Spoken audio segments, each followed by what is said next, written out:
que é o espaço? O que é fazer geografia?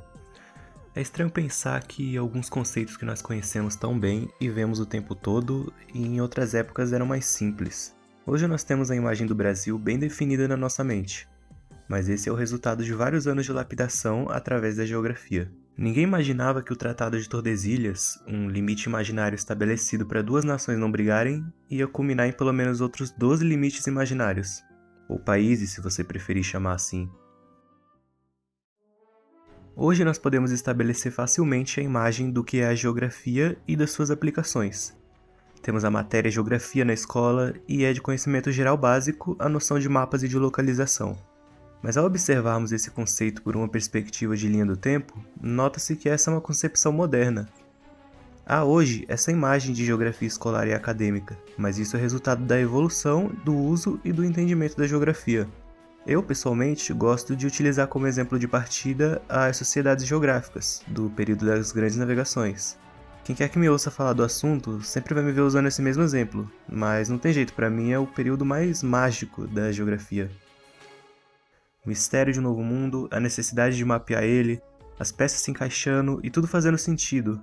O nosso planeta estava finalmente sendo visto por completo. Quer dizer, isso é mágico para os europeus, pra gente não foi tão mágico assim receber eles.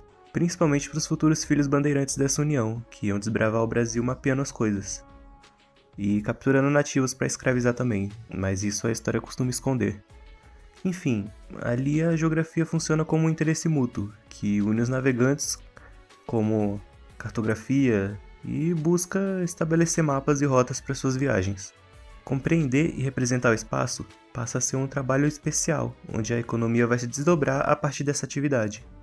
As chamadas sociedades geográficas, muito antes da geografia ser tratada como escolaridade essencial, onde os homens se debruçavam em uma mesa com vários mapas e trocavam informações, tentando conectar as coisas e estabelecer um mundo só. Pelo menos é como eu gosto de imaginar. Não acho que tenha sido tão bonito assim. Devia ter muita briga, na verdade. E não era por um motivo tão nobre assim. E assim, analisando a evolução desse espaço estabelecido através da cartografia, já podemos notar também a evolução do que se compreende como um poder na geografia.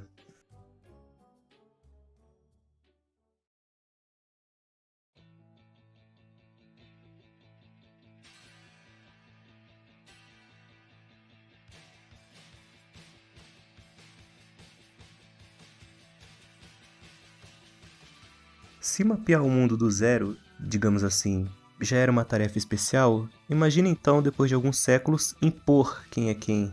Esse seria o novo papel da geografia, um papel que não estava presente no Império Romano, por exemplo. Quer dizer, né? Não da mesma maneira. Agora nós éramos países sérios e com identidade, e todos precisariam reconhecer isso. Isto é, um país vê a necessidade de definir a sua imagem, e é através da geografia que isso será feito.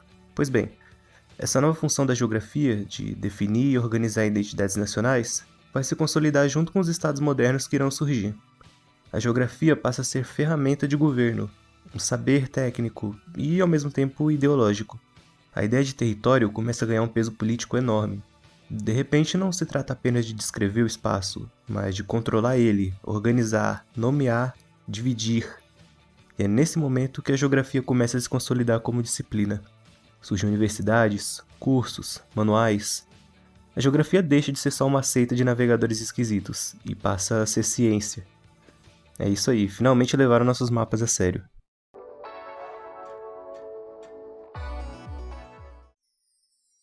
Agora, novas correntes de pensamento vão se formando aqui dentro.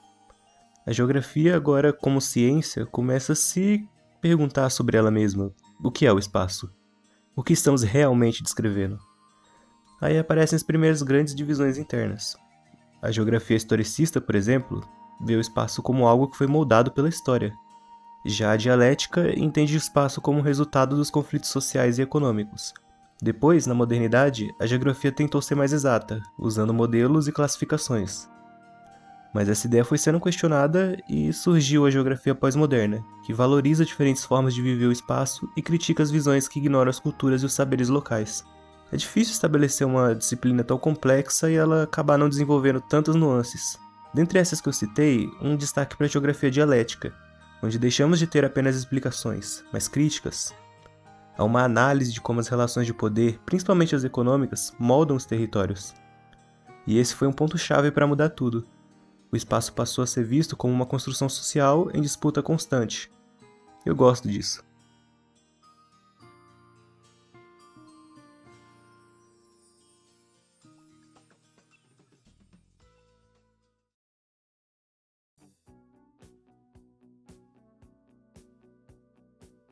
Hoje, a geografia é um campo diverso. Ela foi dividida entre abordagens técnicas e críticas, e é toda essa trajetória que moldou o que nós estudamos, protegemos e prezamos no nosso campo. E, no fundo, talvez a pergunta mais importante continue sendo a mesma: o que é o espaço? Porque, dependendo da resposta, muda completamente o que é fazer geografia.